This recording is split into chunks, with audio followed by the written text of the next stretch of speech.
Radhe Radhe students, I am S Narayana from catalyst coaching centre, new bus stand Piro Bhojpur. आज की हम इस क्लास में पढ़ने वाले हैं क्लास 10th के फिजिक्स का एक्सरसाइज 5। चैप्टर का नाम है आपका विद्युत धारा का चुंबकीय प्रभाव। इसका न्यूमेरिकल पार्ट जो होगा आपको दूसरे वीडियो में हम लोग पढ़ा रहे हैं। फिजिक्स का न्यूमेरिकल पार्ट दूसरे वीडियो में आप देख सकते हैं, आपको पढ़ाया जा रहा है, दूसरा टीचर पढ़ा रहा है आपको। तो अभी हम देखेंगे आज के इस टॉपिक में केवल थ्योरी पार्ट, और आज का टॉपिक है आपका चुंबक।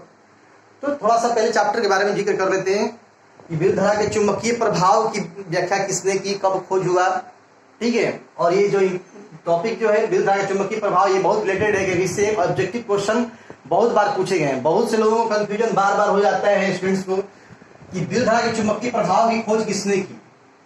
तो यहाँ ध्यान दें, एग्जाम में जो क्वेश्चन पूछे गए हैं वो आपको दो तरह के क्वेश्चन पूछेंगे। विद्युत धारा के चुंबकीय प्रभाव की खोज किसने की, विद्युत धारा के चुंबकीय प्रभाव। एक क्वेश्चन आपको जो 10th में पूछा गया है बार बार, चाहे आई से जो पूछा गया है 12th में, विद्युत धारा का विद्युत चुंबकीय प्रेरण। ध्यान देंगे, विद्युत चुंबकीय प्रेरण। ये दोनों टॉपिक देखिए अलग अलग हैं। विद्युत धारा के चुंबकीय प्रभाव यह सिद्धांत अलग है और ये विद्युत चुंबकीय प्रेरण यह सिद्धांत बिल्कुल अलग है। और इसकी खोज जो हुई थी, इसकी खोज ऑर्स्टेड नामक वैज्ञानिक ने की। विद्युत धारा के चुंबकीय प्रभाव की खोज ऑर्स्टेड नामक वैज्ञानिक ने की। कब किया इसको? तो 1820 ईस्वी में ऑर्स्टेड नामक वैज्ञानिक ने 1820 ईस्वी में विद्युत धारा के चुंबकीय प्रभाव की खोज की। और इसके ठीक 11 साल बाद माइकल फैराडे, इनके साथ तो हेनरी का भी नाम आता है, हेनरी भी सपोर्ट करने वाले थे इनको, लेकिन ज्यादा नाम इनका ही आता है। माइकल फैराडे ने ठीक 11 साल बाद 1831 ईस्वी में इस सिद्धांत। तो ये ध्यान देने वाली बात है, दोनों क्वेश्चन पूछे गए हैं ऑब्जेक्टिव में। स्टूडेंट्स को कंफ्यूजन होने की वजह से, कंसेप्ट क्लियर नहीं होने की वजह से ये बार बार स्टूडेंट्स ऑब्जेक्टिव गलत कर जाते हैं। विद्युत धारा के चुंबकीय प्रभाव की व्याख्या किसने की, तो वहां पे आप ऑर्स्टेड पे टिक करेंगे। आप विद्युत चुंबकीय प्रेरण की व्याख्या किसने की, तो माइकल फैराडे ने। इसमें आपको बताया गया था, इस सिद्धांत बताया गया था कि किसी चालक से हो जब धारा हम प्रवाहित करेंगे, ऑर्स्टेड बताया, विद्युत धारा के चुंबकीय प्रभाव के अंतर्गत ऑर्स्टेड बताया कि जब किसी चालक से होकर विद्युत धारा को प्रवाहित करेंगे हम, तो चालक के चारों ओर चुंबकीय क्षेत्र उत्पन्न होता है। और इस सिद्धांत में बताया, विद्युत चुंबकीय प्रेरण में बताया गया आपको कि जब किसी कुंडली को किसी चुंबक के भीतर रख करके तेजी से जब गति कराते हैं तो कुंडली से संबद्ध चुंबकीय फ्लक्स में लगातार परिवर्तन होता है, तेजी से परिवर्तन होता है, जिससे एक प्रेरित विद्युत वाहक बल की उत्पत्ति होती है।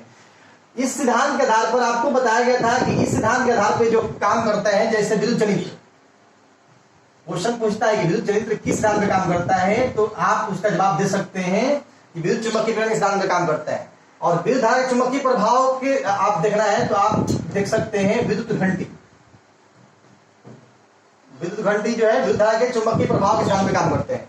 तो यहाँ अभी आपको इसके बारे में और सिद्धांत हम क्लियर करेंगे बाद में आगे, लेकिन अभी देखते हैं। सबसे पहले हम आज का जो मेरा टॉपिक है वो है चुंबक। इसके बारे में व्याख्या बाद में होगा, जब ये क्वेश्चन आएंगे तो इसका व्याख्या हम करेंगे। अभी हम देखते हैं चुंबक। तो चुंबक के बारे में आप समझ लीजिए कि चुंबक क्या है। तो चुंबक क्या है, तो चुंबक के बारे में आप जानते हैं कि चुंबक वे पदार्थ होते हैं जो लौह पदार्थ, लोहे का अंश पाए जाते हैं, जैसे लोहा, कोबाल्ट, निकेल, उन सबको अपनी ओर आकर्षित करते हैं। चुंबक के बारे में दूसरा खासियत है कि चुंबक को यदि आप स्वतंत्रता पूर्वक लटका देंगे तो ये उत्तर और दक्षिण दिशा में जाकर के स्थिर हो जाते हैं। और ये उत्तर दक्षिण दिशा में जाके क्यों स्थिर होते हैं, क्योंकि पृथ्वी के चुंबकीय शक्ति की वजह से। चुंबक को यदि लटका दिया तो पृथ्वी की चुंबकीय शक्ति की वजह से, चुंबक को स्वतंत्रता पूर्वक लटकाएंगे यदि आप, तो वो पृथ्वी के उत्तर दक्षिण दिशा में, पृथ्वी के ध्रुव की दिशा में आपको जाकर के ये स्थिर हो जाते हैं। और चुंबक के ध्रुव, ध्यान रखिए, चुंबक के ध्रुव जो होते हैं, चुंबक के दो ध्रुव होते हैं। चुंबक कौन पदार्थ हुए, तो लोहा, कोबाल्ट, निकेल इत्यादि जैसे पदार्थों को आकर्षित करने वाले पदार्थ जो होंगे वो क्या होंगे, चुंबक होंगे।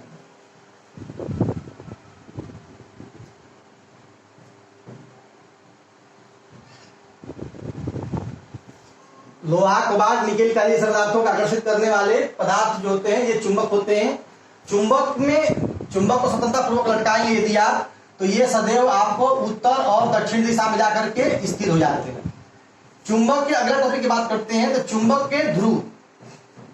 तो चुंबक के जो ध्रुव होते हैं, वो चुंबक का ध्रुव क्या होता है, तो ध्यान रखेंगे, किसी चुंबक के भीतर उसके सिरों पर स्थित हुआ बिंदु, देखिए चुंबक के अंदर उसके सिरों पर स्थित हुआ बिंदु जहां पर चुंबक की चुंबकीय शक्ति अधिकतम होती है। किसी चुंबक के सिरों के अंदर स्थित हुआ बिंदु जहां पे चुंबक की चुंबकीय शक्ति अधिक होती है, वो बिंदु क्या कहलाता है, चुंबक का ध्रुव कहलाता है। यानी चुंबक के जो ध्रुव होंगे वो दो ध्रुव हो जाएंगे। एक चुंबक का जो ध्रुव होगा वो दो ध्रुव होगा। एक एस जो दिया हुआ है, एस मतलब हो गया आपको साउथ पोल, साउथ पोल मतलब हो गया आपको दक्षिणी ध्रुव, और एक हो गया आपको एन मतलब नॉर्थ पोल, नॉर्थ पोल मतलब हो गया आपको उत्तरी ध्रुव। तो ये दक्षिणी ध्रुव और उत्तरी ध्रुव क्या है, तो स्वतंत्रता पूर्वक चुंबक को लटकाने पर चुंबक का जो सिरा दक्षिण दिशा में जाकर स्थिर हो जाएगा उसको हम लोग बोलेंगे चुंबक का दक्षिणी ध्रुव। और उत्तरी ध्रुव क्या हुआ, तो स्वतंत्रता पूर्वक किसी चुंबक को लटकाने पर चुंबक का जो सिरा उत्तर दिशा में जाकर के स्थिर हो जाएगा वो होगा चुंबक का उत्तरी ध्रुव। और ध्रुव क्या हुआ, तो चुंबक के सिरे के पास स्थित हुआ बिंदु जहां पे चुंबक की चुंबकीय शक्ति मैक्सिमम होती है, अधिकतम होती है, वो चुंबक का ध्रुव कहलाता है। चुंबक में दो ध्रुव होते हैं, उत्तरी ध्रुव और दक्षिणी ध्रुव। और अब दक्षिणी ध्रुव का परिभाषा देख लिए कि जो सिरा जाकर के स्वतंत्रता पूर्वक चुंबक लटकाने पर जो सिरा जाकर दक्षिण दिशा में स्थिर होगा वो दक्षिणी ध्रुव। स्वतंत्रता पूर्वक किसी चुंबक को लटकाने पर उसका जो सिरा जाकर उत्तर में स्थिर हो जाएगा वो क्या कहलाया, उत्तरी ध्रुव। अब देखिए, तो चुंबक का आपको यहाँ पे आप तीन खासियत देखिए अभी तक। पहला क्या देखे कि चुंबक जो होते हैं लोहा, कोबाल्ट, निकेल इत्यादि से पदार्थों को, जिसको बोलते हैं लौह चुंबकीय पदार्थ को अपनी ओर आकर्षित करते हैं। दूसरा, चुंबक को स्वतंत्रता पूर्वक लटकाने पर चुंबक सदैव उत्तर और दक्षिण दिशा में जाकर के विद्युत चुंबकीय शक्ति के कारण उत्तर और दक्षिण दिशा में जाकर स्थिर हो जाते हैं। तीसरा, चुंबक के अंदर दो ध्रुव पाए जाते हैं, एक उत्तरी ध्रुव और दूसरा दक्षिणी ध्रुव। अब यहां देखिए एक बात और क्लियर कर लीजिए, चुंबक के सजातीय ध्रुव और विजातीय ध्रुव। सजातीय ध्रुव विजातीय ध्रुव क्या है, तो या ध्यान क्लियर कर लीजिए। जैसे देखिए, ये देखिए मान लीजिए यहाँ पे साउथ पोल हुआ और यहाँ पे हो गया सपोज कीजिए नॉर्थ पोल हुआ, और यहाँ इसमें देखिए यहाँ पे है आपको साउथ पोल और यहाँ पे है नॉर्थ पोल। तो ये चुंबक ए है, ये चुंबक बी है। तो ये दोनों जो ध्रुव कहलाएंगे, ये ध्रुव कहलाएंगे विजातीय ध्रुव। क्या कहलाएंगे, विजातीय ध्रुव। क्योंकि यहाँ नॉर्थ पोल है, यहाँ साउथ पोल है। विजातीय माने अलग अलग, विजातीय ध्रुव का मतलब क्या हुआ, अलग अलग जाति का ध्रुव। तो यहाँ अलग अलग है, देखिए ये नॉर्थ पोल है, ये साउथ पोल है। लेकिन सपोज कीजिए कि इधर दूसरा मैग्नेट लेते हैं आपको, जैसे यहाँ मान लीजिए पी नंबर में पी मैग्नेट है, यहाँ साउथ पोल है और यहाँ पे नॉर्थ पोल है इसका। और इधर देख लीजिए, यहां पर आपका हो गया नॉर्थ पोल और यहां पर हो गया क्या आपका साउथ पोल। तो ये देखिए यहां पे देखिए नॉर्थ और ये नॉर्थ दोनों एक नॉर्थ पोल इधर भी, इसका भी नॉर्थ पोल इधर, दोनों नॉर्थ पोल समीप में हो गया। ये हो जाएगा क्या हो जाएगा, सजातीय ध्रुव। सजातीय ध्रुव मतलब एक जात का, एक जैसा ध्रुव, एक समान ध्रुव एक साथ। सजातीय मतलब एक समान, एक जैसा ध्रुव एक साथ हो गया। तो याद रखेंगे चुंबक के विजातीय ध्रुवों के बीच, जब अलग अलग ध्रुव, दो चुंबक लग दिए, दोनों का अलग अलग ध्रुव है, तो विजातीय ध्रुवों के बीच में आपको कौन सा बल कार्य करता है, तो आकर्षण बल। रट जाएंगे, चुंबक के विजातीय ध्रुवों के बीच सदैव विकर्षण बल कार्य करता है, जबकि चुंबक के सजातीय ध्रुवों के बीच सदैव प्रतिकर्षण बल काम करता है। चुंबक के सजातीय ध्रुवों के बीच में सदैव कौन बल काम करता है, प्रतिकर्षण बल। यहां ध्यान रखेंगे, चुंबक के विजातीय ध्रुव के बीच में सदैव आकर्षण बल काम करता है, और चुंबक के सजातीय ध्रुवों के बीच में सदैव प्रतिकर्षण बल काम करते हैं। और पहचान जो चुंबकत्व का असली पहचान जो होता है वो प्रतिकर्षण बल ही पहचान होता है। प्रतिकर्षण या विकर्षण समझ सकते हैं, इसको विकर्षण भी कह सकते हैं हम लोग। विकर्षण ही चुंबकत्व का असली पहचान होता है, क्योंकि आकर्षण तो आपको चुंबक और लोहा के बीच में भी हो सकता है। चुंबक और लोहा के बीच में भी आकर्षण हो जाएगा, चुंबक और चुंबक के बीच में भी हो जाएगा आकर्षण। लेकिन प्रतिकर्षण कभी भी होगा तो चुंबक और चुंबक के बीच में ही प्रतिकर्षण हो सकता है। प्रतिकर्षण जब भी होगा तो चुंबक और चुंबक के बीच में ही हो सकता है प्रतिकर्षण। प्रतिकर्षण या विकर्षण, प्रतिकर्षण या विकर्षण। तो याद रखेंगे कि चुंबकत्व का पहचान आकर्षण नहीं होता, चुंबकत्व का पहचान जो होता है असली विकर्षण ही चुंबकत्व का असली पहचान होता है। क्योंकि चुंबक जो है लौ चुंबकीय पदार्थ को भी अपनी ओर आकर्षित कर लेता है, चुंबक को भी अपनी ओर आकर्षित कर लेता है। तो किसी पदार्थ को आकर्षित कर रहा है कोई चुंबक, तो इस बात की गारंटी नहीं कहा सकता कि जो किस पदार्थ को आकर्षित किया है वो चुंबक ही है, वो लौ चुंबकीय पदार्थ हो सकता है। लेकिन यदि चुंबक किसी पदार्थ को विकर्षित कर रहा है तो एकदम इस बात की पक्की गारंटी है कि वो चुंबक ही है, क्योंकि चुंबक कभी भी चुंबकीय पदार्थ को विकर्षित कर सकता है। तो अगला देखेंगे यहाँ पे टॉपिक, ये क्लियर हुआ आपको कि चुंबक के सजातीय ध्रुवों के बीच में विकर्षण बल या प्रतिकर्षण बल कार्य करता है, जबकि चुंबक के विजातीय ध्रुवों के बीच में आकर्षण बल कार्य करते हैं। और किसी चुंबक को स्वतंत्रता पूर्वक लटकाएंगे तो वो हमेशा उत्तर और दक्षिण दिशा में जाकर के स्थिर हो जाएगा। इसके अलावा देखिए अगला खासियत देखेंगे चुंबक का, जैसे ये देखिए मान लीजिए ये यहाँ पे साउथ पोल और नॉर्थ पोल यहाँ पे चुंबक का है, और कोई आदमी सोचे इसको कि बीच से हम क्रैक कर दें, बीच से इसको काट दें, दो भाग में तोड़ दें, यहां से मान लीजिए काट दिए, तो काटने के बाद सोचे कि चलिए इसका साउथ पोल अलग हो गया और इसका नॉर्थ पोल अलग हो गया। तो ऐसा नहीं हो सकता, अकेले चुंबक के किसी भी ध्रुव का अस्तित्व संभव नहीं है। चुंबक को जैसे ही आप तोड़ेंगे, जैसे ही आप काटेंगे, तो चुंबक में ऑटोमेटिक दो ध्रुव बन जाएगा। अब इसको काट के दो टुकड़ा हम कर देते हैं, इसमें भी दो ध्रुव ऑटोमेटिक सेट हो जाएगा। इसमें ऑटोमेटिक नॉर्थ नहीं है, नॉर्थ पोल इसमें आ जाएगा, इसमें साउथ पोल नहीं तो ऑटोमेटिक साउथ पोल आ जाएगा। यानी चुंबक के अकेले किसी भी ध्रुव का अस्तित्व संभव नहीं है। अगला विशेषता चुंबक का क्या हो सकता है आपको, तो चुंबक को आप बार बार पीटेंगे, पटकेंगे, हथौड़े से पीटेंगे या उसको गर्म करेंगे तो उसका चुंबकत्व गुण नष्ट हो जाता है। अब ऐसा क्यों होता है, तो ऐसा इसलिए होता है, जैसे देखिए, जैसे सपोज कीजिए मान लीजिए कोई दीवार है ईंट का, तो आप गौर किए होंगे उस दीवार के ऊपर यदि आप जोड़ देते हैं, धक्का देते हैं, तो वो दीवार जो है टूट करके गिर जाता है। ऐसा क्यों होता है, क्योंकि दीवार जो बना हुआ है ईंट के संरेखन से बना हुआ है। ईंट को एक निश्चित दिशा में सजाने से, ढंग से सजाया गया तो दीवार का निर्माण हुआ, मजबूती उसमें आ गया। लेकिन उसी दीवार के ऊपर जब आप बल प्रयोग करके उसका संरेखन को विरूपण संरेखन में परिवर्तन कर दिए, उसके संरेखन को बिगाड़ दिए, तो क्या होता है, वो दीवार टूटकर गिर जाती है। चुंबक के अंदर भी बिल्कुल इसी तरह की हो जाती बात होती है। चुंबक भी होते हैं ना, चुंबक जो होते हैं वो छोटे छोटे जिन कणों से मिलकर बने होते हैं उनको कहते हैं लोग डोमेन। क्या कहते हैं कि ये चुंबक जो बने होते हैं जिन अवयवी कणों से, उसको कहते हैं लोग क्या कहते हैं, डोमेन।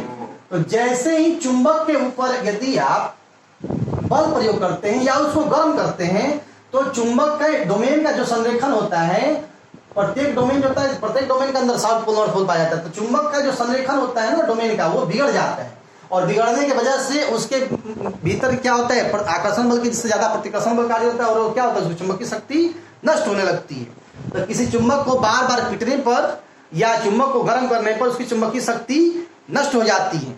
तो ये सारे बात चुंबक से रिलेटेड थे, आपको चुंबक की विशेषता थी, ठीक है।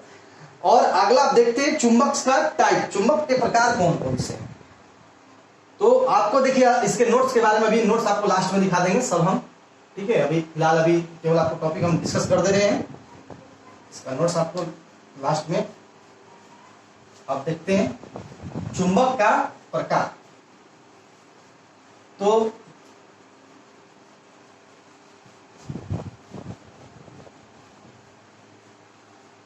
अभी देखिए आप कि चुंबक जिन छोटे छोटे कणों से मिलकर बनते हैं उसको क्या कहते हैं लोग, डोमेन। और चुंबक को गर्म करने पर डोमेन का संरेखन बिगड़ जाता है, जिसकी वजह से उसकी चुंबक की शक्ति क्षीण हो जाती है, नष्ट हो जाती है।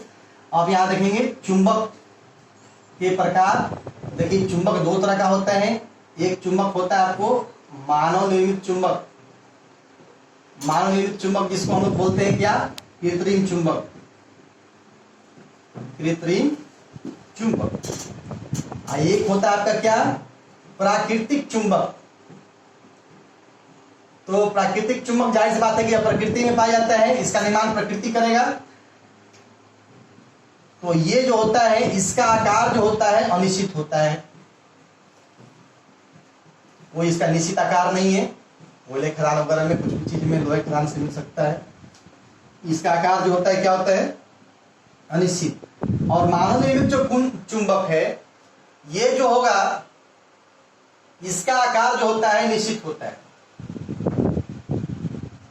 आप देखे होंगे स्पीकर वगैरह के पीछे चुंबक जो होता है गोल होता है, चतुर्भुज चुंबक भी कहीं देखने को आपको मिल जाएगा। चुंबक का बहुत जगह प्रयोग होता है आपको। तो यहाँ पे आप आकार, इसका आकार जो होता है निश्चित होता है। और यह जो होता है ना ज्यादा शक्तिशाली होता है, ज्यादा पावरफुल होता है, ये ज्यादा शक्तिशाली होता है उसके तुलना में, इसके तुलना में, प्राकृतिक चुंबक के तुलना में, इसके तुलना में ज्यादा शक्तिशाली होता है। और ये जो होता है कम शक्तिशाली होता है। प्राकृतिक चुंबक कम शक्तिशाली होता है। और ये जो मानव निर्मित चुंबक है ये भी चुंबक जो है दो तरह का चुंबक है। एक जो होता है आपको अस्थायी चुंबक, एक होता है अस्थायी चुंबक।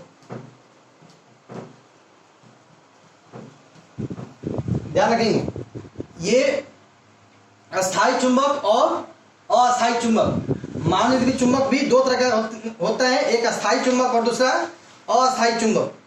तो अस्थायी चुंबक, इसका चुंबकत्व जो होगा जल्दी नष्ट नहीं होगा अस्थायी चुंबक का, और अस्थायी चुंबक का चुंबकत्व जो होगा वो, उसका चुंबकत्व अस्थायी नहीं होगा, वो जल्दी क्या होगा, नष्ट हो जाएगा।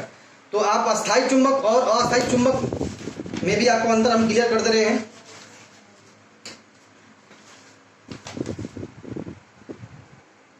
अस्थायी चुंबक आप देख सकते हैं जो स्पीकर वगैरह में चुंबक लगा हुआ है वो, और अस्थायी चुंबक का उदाहरण आप जैसे देखिए यहाँ पे लिख देते हैं आपको, स्पीकर में लगा चुंबक, इसका चुंबकत्व जो गुण होगा उससे नष्ट नहीं होगा। देखिए अस्थायी चुंबक में आपको स्पीकर लगा चुंबक, और अस्थायी चुंबक जो हो गया कौन सा चुंबक हो गया, विद्युत चुंबक। तो यहाँ एक चीज और गौर करेंगे आप, स्पीकर में लगा चुंबक जो होता है ये अस्थायी जो चुंबक होता है इसका चुंबकत्व गुण शीघ्र नष्ट नहीं होगा, शीघ्र नष्ट नहीं होगा। और ये जो बनता है किससे, देखिए तो ये जो स्पीकर में लगा चुंबक जो बनता है आपको, ये बनता है आपको लोहा, कोबाल्ट और क्या होता है निकेल, इन सभी पदार्थों, लोह चुंबकीय पदार्थों की सहायता से इसको बनाए जाते हैं। तो इसके कारण इसका चुंबकत्व गुण जो होता है अस्थायी होता है। तो इसका चुंबकत्व गुण अस्थायी होता है तो इसका ध्रुव भी होता है क्या, इसका ध्रुव जो होता है अस्थायी होता है, इसका ध्रुव अस्थायी होता है। और विद्युत चुंबक का ध्रुव अस्थायी नहीं होता है, क्यों, क्योंकि इसका ध्रुव जो होता है अस्थायी होता है।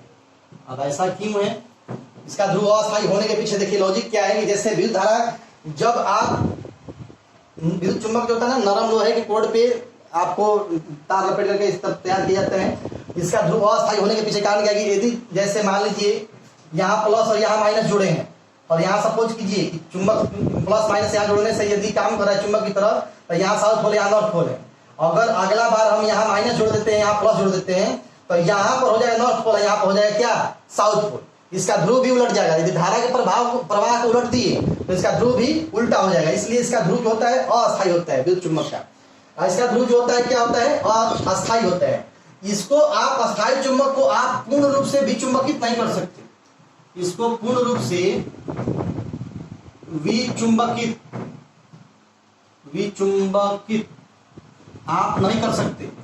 इसको हम पूर्ण रूप से विचुंबकित कर सकते हैं, इसको हम पूर्ण रूप से विचुंबकित कर सकते हैं, इसको पूर्ण रूप से विचुंबकित हम कर सकते हैं।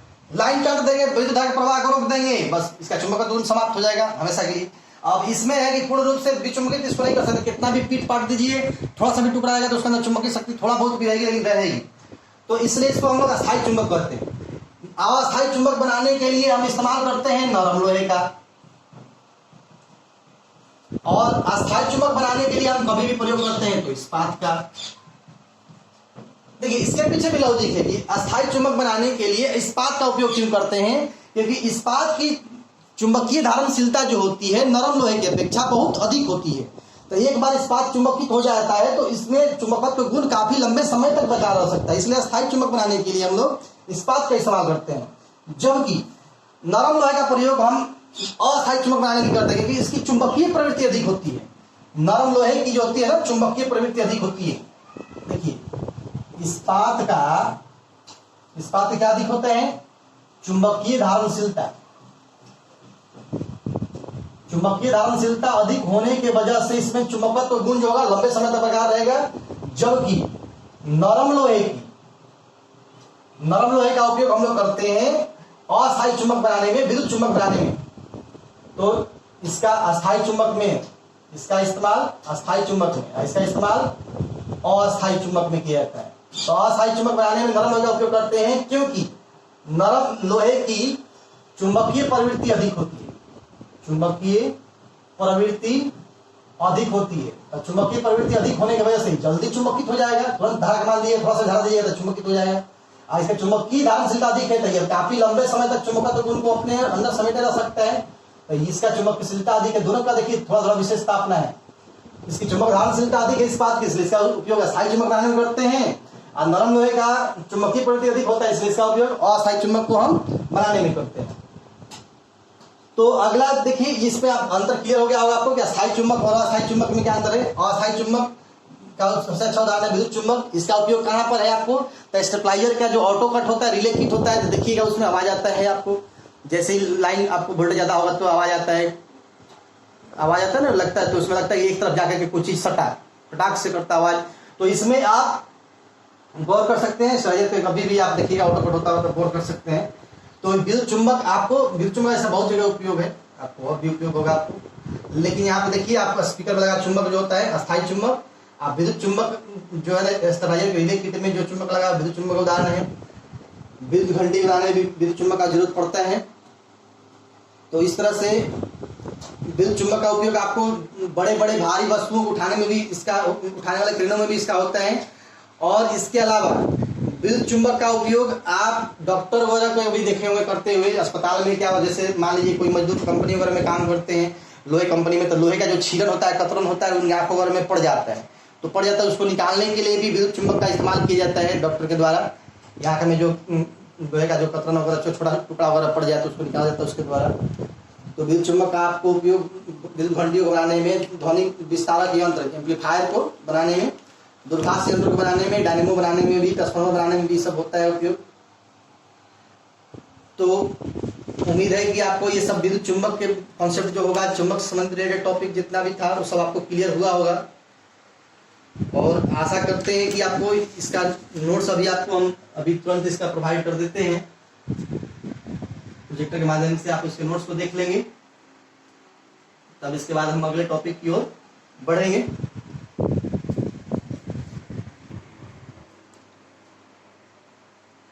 चलिए देखते हैं अभी आपका डिफिनेशन यहाँ पे सब आपको नोट्स यहाँ पे दिया गया है। यदि आपको ये सब नोट्स आपको चाहिए घर बैठे तो आप हमको कॉल कीजिएगा, लास्ट में आपको हम बताएंगे। आपको वीडियो कैटलिस्ट सर्च करेंगे यूट्यूब पे तो हम लोग के द्वारा पढ़ाया हुआ सारा वीडियो आपको मिल जाएगा। और नोट्स के लिए आपको घर बैठे नोट्स यदि पाना है तो आपको हमको फोन करना होगा 95 76 80 93 90 के ऊपर कॉल कीजिए। आप पीरो से 50 किलोमीटर के अंदर जिस एरिया में है आपको घर बैठे आपको नोट्स हम लोग पहुंचा सकते हैं। तो 95 76 80 93 90 पे कॉल कीजिए और घर बैठे आप ISC 10th की तैयारी एकदम घर बैठे कीजिए। और प्रत्येक विषय का आपके हम लोग आपको वीडियो उपलब्ध कराएंगे समय समय पर। तो और ऐसा भी नहीं कि कोई टॉपिक छोड़ते हुए, सब लगातार वीडियो अपलोड करेंगे हम लोग, क्योंकि अभी तो ज़्यादा दिन चैनल को बनाए हुए नहीं हुआ है। फिर भी हम लोग कोशिश करेंगे कि बहुत जल्दी से आपको एग्जाम से पहले तक सारा टॉपिक आपको हम लोग क्लियर कर दें। तो समय नहीं गंवाते हुए देखते हैं, अभी इसके ऊपर गौर करते हैं। ये आपको थोड़ी सी सुविधा के लिए भी हम यहाँ दिखा रहे हैं, आपको जब भी जरूरत पड़ेगा आपको पूरा नोट्स आपको मिल जाएगा। देखिए यहाँ लिखा हुआ आपको कि चुंबक वैसे पदार्थ जो चुंबकीय वस्तुओं जैसे लोहा, निकेल, कोबाल्ट इत्यादि को अपने आकर्षित करते हैं तथा क्षैतिज तल में घूमने के लिए स्वतंत्र होने पर सदैव उत्तर दक्षिण दिशा में ठहरते हैं, चुंबक कहलाते हैं। चुंबक के बारे में आपको बताए थे कि जो चुंबकीय पदार्थ लोहा, क्रोम, निकेल, कोबाल्ट जैसे चुंबकीय पदार्थ को आकर्षित करते हैं, चुंबक कहलाता है, तथा क्षैतिज तल में घूमने के स्वतंत्र छोड़ने पर वो सदैव उत्तर और दक्षिण दिशा में ठहरता है। किसकी वजह से? पृथ्वी की चुंबकीय शक्ति के कारण। चुंबकत्व, तो किसी चुंबक द्वारा चुंबकीय पदार्थ को अपनी ओर आकर्षित करने की प्रवृत्ति क्या कहलाती है? चुंबकत्व कहलाती है। अगला टॉपिक है आपका चुंबकीय ध्रुव। तो चुंबक के दोनों सिरों पर स्थित वह बिंदु जहां पर चुंबक की आकर्षण शक्ति अधिकतम होती है। चुंबक के दोनों सिरों पर स्थित वह बिंदु जहां पर चुंबक की आकर्षण शक्ति अधिकतम होती है, चुंबकीय ध्रुव कहलाता है। प्रत्येक चुंबक में इसकी संख्या कितनी होती है? 2 होती है। पहला क्या है? उत्तरी ध्रुव। तो किसी क्षण चुंबक को स्वतंत्रता पूर्वक लटकाने पर जो ध्रुव उत्तर की ओर रहता है उसको हम क्या कहेंगे? उत्तरी ध्रुव कहेंगे। इसके अलावा दक्षिणी ध्रुव किसको कहेंगे? तो किसी भी क्षण चुंबक को या चुंबक को स्वतंत्रता पूर्वक लटकाने पर उसका जो ध्रुव दक्षिण की ओर रहता है उसे हम लोग क्या कहते हैं? दक्षिणी ध्रुव कहते हैं। अब देखेंगे यहाँ पे एक नोट लिखा हुआ है बात आपको कि चुंबक के दोनों ध्रुवों को मिलाने वाली एक सरल रेखा को हम लोग कहते हैं चुंबकीय अक्ष। चुंबक के दोनों ध्रुवों को मिलाने वाली रेखा को हम लोग कहते हैं, चुंबक के दोनों ध्रुव साउथ पोल और नॉर्थ पोल को मिलाने वाली रेखा को हम लोग क्या कहते हैं? चुंबकीय अक्ष। अच्छा ध्यान रखेंगे, चुंबकीय अक्ष को कहते हैं, ठीक है, मिलाने वाली रेखा को साउथ पोल और नॉर्थ पोल मिलाने वाली रेखा को तो हम चुंबकीय अक्ष कहते हैं।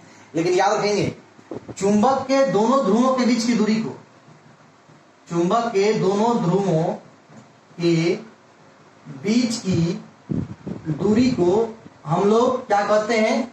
तो इधर लिखते हैं आपको, दोनों ध्रुवों के बीच की दूरी को हम लोग कहते हैं चुंबक की प्रभावी लंबाई। चुंबक की प्रभावी लंबाई, ये बात दिमाग में रखेंगे। चुंबक की प्रभावी लंबाई किसे कहते हैं? चुंबक के दोनों ध्रुवों के बीच की दूरी को चुंबक की प्रभावी लंबाई कहते हैं। तो दोनों सिरों के बीच की दूरी क्या कहते हैं? तो चुंबक के दोनों सिरों के बीच की दूरी को चुंबक की हम लोग कहते हैं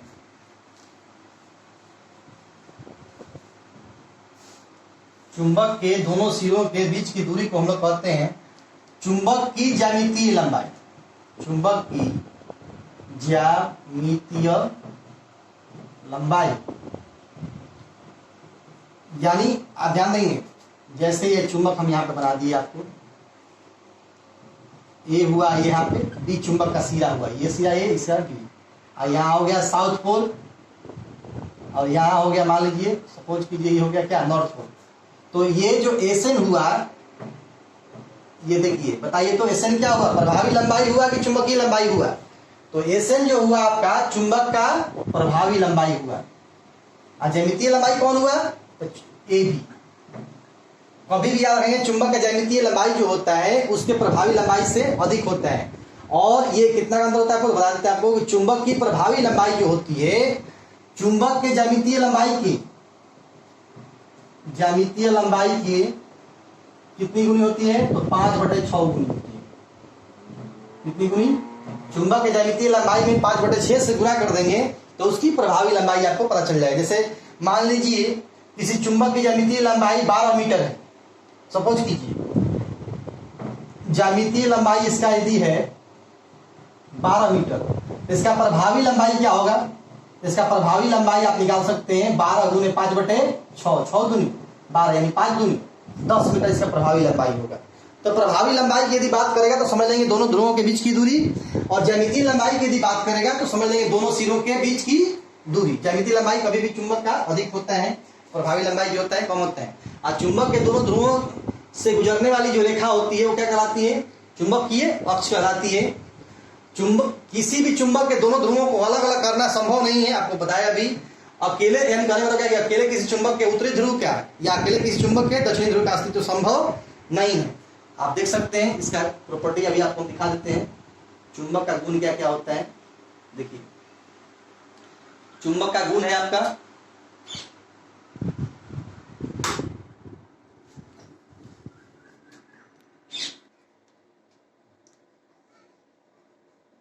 देखिए यहाँ चुंबक के प्रमुख गुण लिखा हुआ है। यह चुंबकीय पदार्थों लोहा निकेल कोबाल्ट को अपनी ओर आकर्षित करता है। इसे स्वतंत्रतापूर्वक लटकाने पर यह सदैव उत्तर दक्षिण दिशा में ही ठहरता है। इसके सजातीय ध्रुवों के में परस्पर प्रतिकर्षण और विजातीय ध्रुवों में परस्पर आकर्षण बल काम करता है। इसके अकेले उत्तरी अथवा दक्षिणी ध्रुव का कोई अस्तित्व संभव नहीं है, अला इसके ध्रुवों को अलग करना संभव है। यह चुंबकीय पदार्थों में प्रेरण द्वारा चुंबकत्व उत्पन्न करता है। इसे गर्म करने पर या बार बार ऊपर से गिराने पर या हथौड़े आदि से पीटने पर, यहाँ कॉमा होगा, कॉमा छूट गया है, कॉमा आप दे सकते हैं यहाँ पे।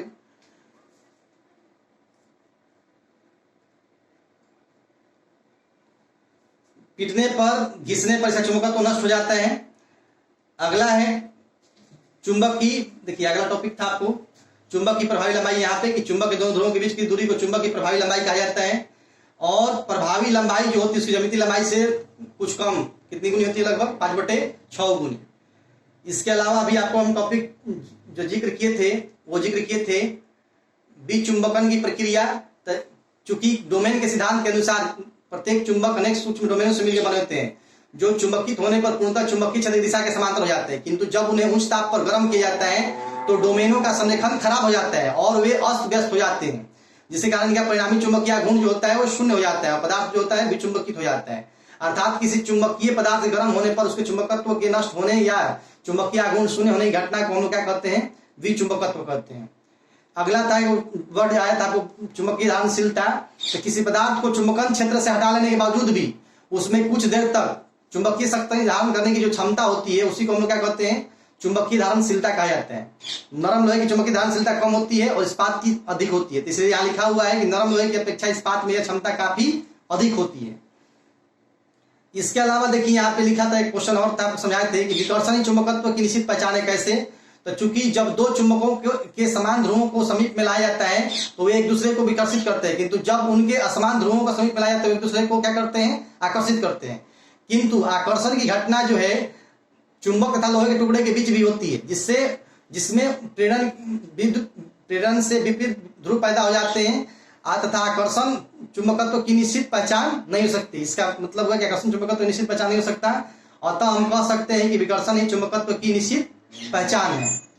इसके अलावा देखिए एक टॉपिक और जिक्र हुआ था आपको,